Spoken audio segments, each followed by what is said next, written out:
Something fundamental just shifted in London, and most Americans aren't paying attention. The United Kingdom has quietly crossed a threshold that we haven't seen since the Cold War ended. They're now actively preparing their military, their economy, and their population for direct confrontation with Russia. This isn't speculation or fear-mongering. We are talking about concrete defense spending increases, the reactivation of military production facilities that have been dormant for decades, and civil defense preparations that haven't been this serious since the 1980s.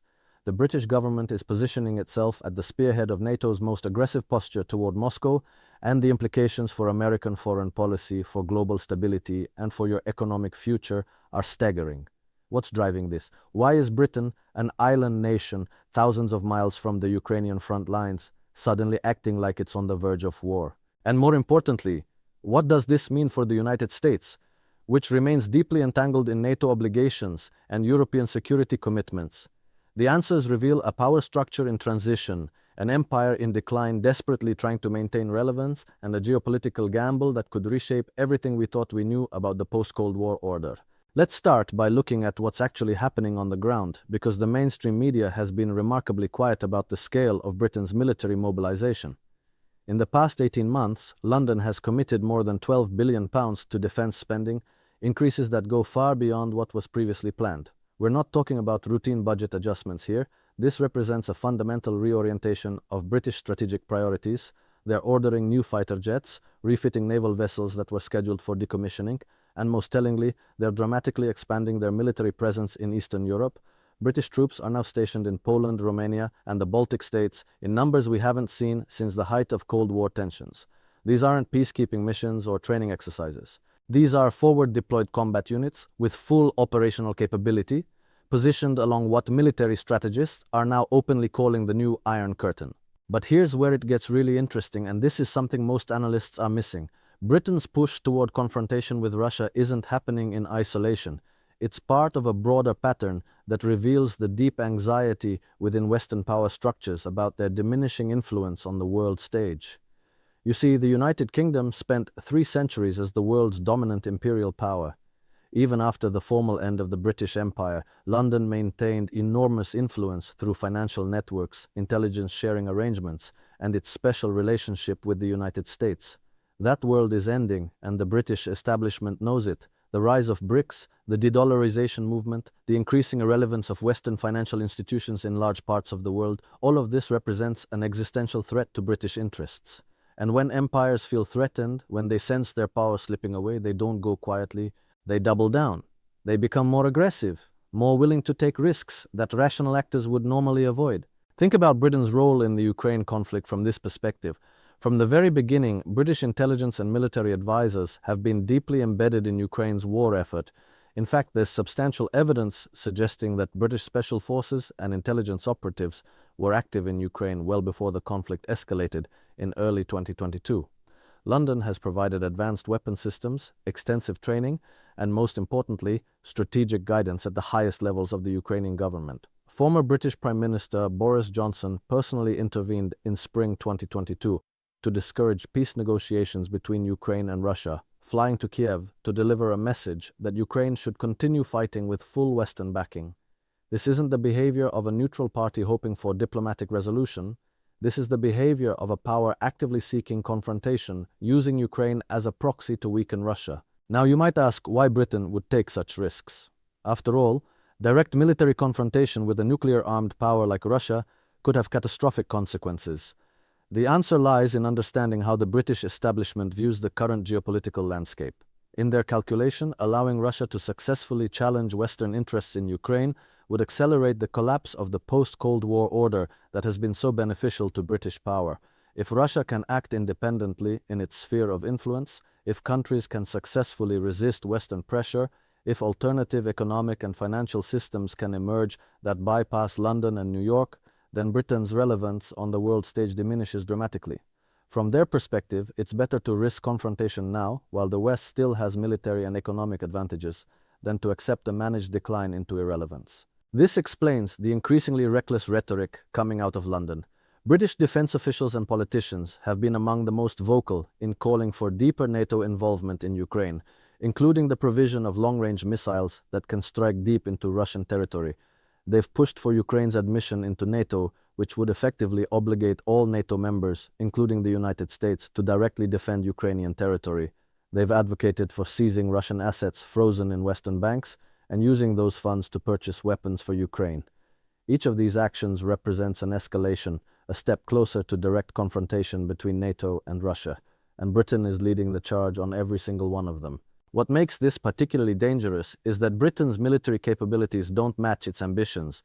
The British armed forces have been dramatically reduced since the end of the Cold War. The Royal Navy, which once ruled the seas, now has fewer than 70 operational ships. The British Army has shrunk to its smallest size in centuries, with fewer than 80,000 active personnel. The Royal Air Force, while technologically advanced, lacks the numbers to sustain a prolonged conflict. In a direct confrontation with Russia, Britain would be almost entirely dependent on American military support. And this is where the implications for the United States become crystal clear. Britain is making strategic commitments and taking aggressive positions that it cannot back up independently, which means those commitments ultimately fall on American shoulders. Let's talk about the economic dimension of this, because it's equally revealing. Britain's economy has been struggling for years. Brexit created enormous disruptions to trade relationships. The COVID pandemic hammered British public finances. Energy costs have skyrocketed due to sanctions on Russian oil and gas, which Britain enthusiastically supported, even though they hurt British consumers and industries. Inflation has been running at levels not seen in decades. The pound sterling, once the world's reserve currency, continues its long-term decline in global importance. Against this backdrop of economic weakness, Britain is choosing to dramatically increase military spending and take an aggressive stance that further isolates it from potential trading partners in the global South and Asia. This doesn't make economic sense unless you understand it as a desperate gamble by a declining power trying to maintain its position through military means, because it can no longer do so through economic strength. The preparation for war that we're seeing isn't just military. British civil defense authorities have been quietly updating plans for population evacuation, food rationing, and continuity of government in the event of major conflict. Public health officials have been stockpiling medical supplies and medications. The government has been conducting exercises to test the resilience of critical infrastructure against cyber attacks and potential strikes. These preparations have received minimal media coverage, but they're happening nonetheless. When you look at the totality of these actions, the military buildup, the aggressive rhetoric, the civil defense preparations, the economic sacrifices, you see a country that has genuinely convinced itself that major conflict with Russia is not only possible but perhaps inevitable. Here's what's particularly troubling about all of this. The British public largely doesn't understand what their government is preparing for. There hasn't been an honest national conversation about the risks and costs of the path Britain is on. The media has presented the Ukraine conflict in starkly black and white terms, with Russia portrayed as purely aggressive and Western involvement as purely defensive. There's been almost no serious analysis of how the conflict started, what legitimate security concerns Russia might have had, or what alternatives to military escalation might exist. The British people are being led toward potential war without really understanding why or what it might cost them. Now let's connect this to the broader global picture, because Britain's behavior is symptomatic of a larger pattern in the Western world.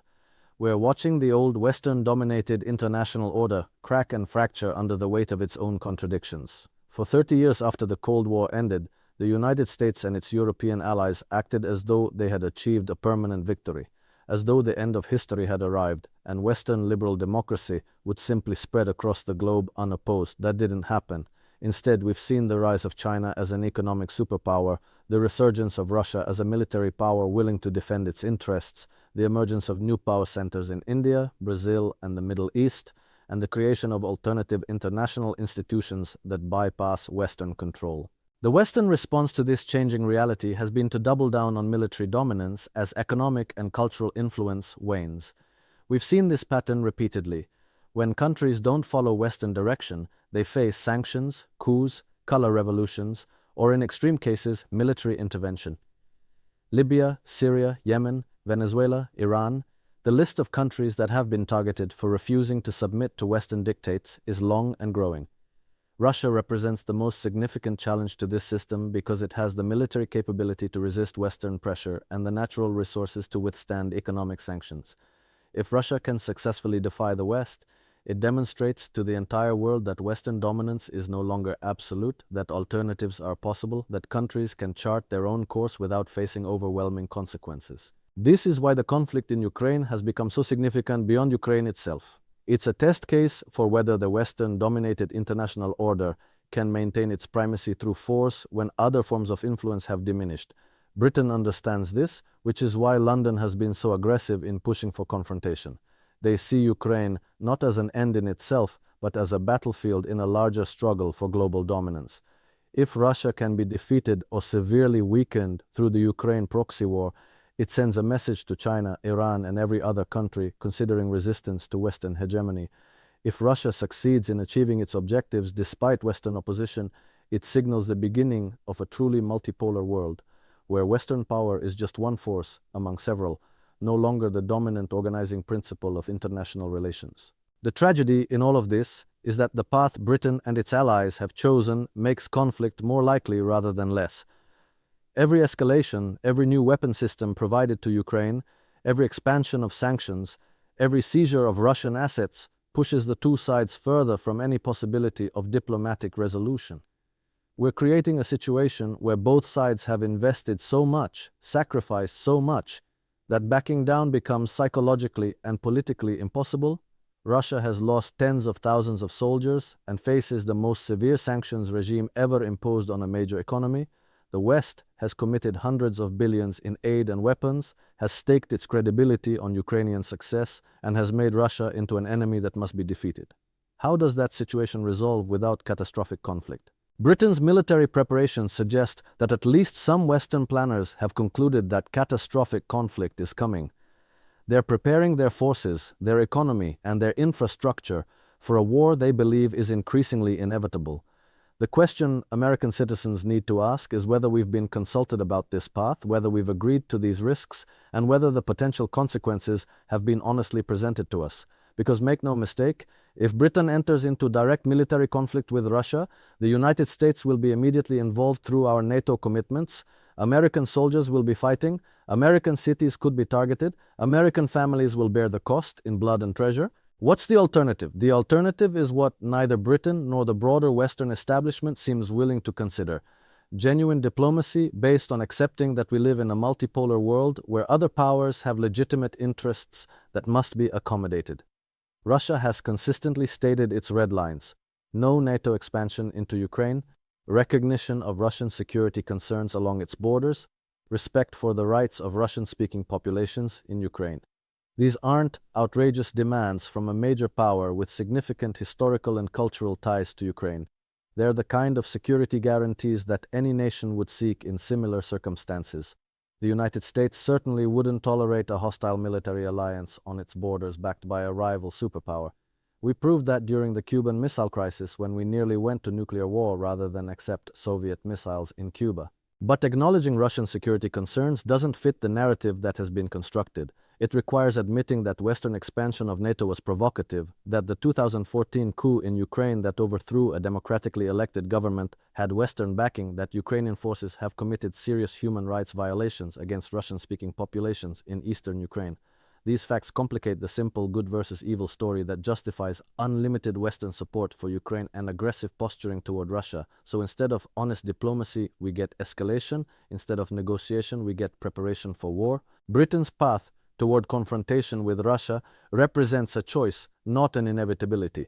It's a choice being made by a relatively small group of political and military leaders who believe that maintaining Western dominance is worth the risk of major conflict. It's a choice that serves certain institutional interests, even as it threatens the safety and prosperity of ordinary citizens.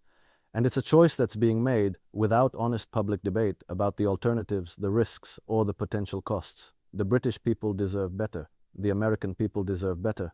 We deserve leaders who will exhaust every diplomatic option before leading us toward war, who will honestly present the costs and risks of military confrontation, and who will prioritize the safety and well-being of their citizens over the preservation of a fading geopolitical order. As we watch Britain prepare for potential conflict with Russia, we need to ask ourselves what kind of world we want to live in. Do we want a world where declining powers lash out violently rather than accepting their reduced role? Do we want a world where military confrontation is seen as preferable to diplomatic accommodation? Do we want a world where the interests of ordinary people are sacrificed to preserve the power and prestige of political and financial elites? Or do we want a world where nations coexist despite their differences, where conflicts are resolved through negotiation rather than warfare, where the enormous resources currently devoted to military buildup are instead used to address the real challenges facing humanity like poverty, disease, and environmental degradation? Britain has reached what it perceives as a breaking point with Russia,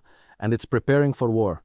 But breaking points are also decision points. They're moments when the path forward is still a choice, not yet a destiny. The question now is whether enough people in Britain, in the United States, and across the Western world will recognize the danger of the current trajectory and demand a different course before it's too late.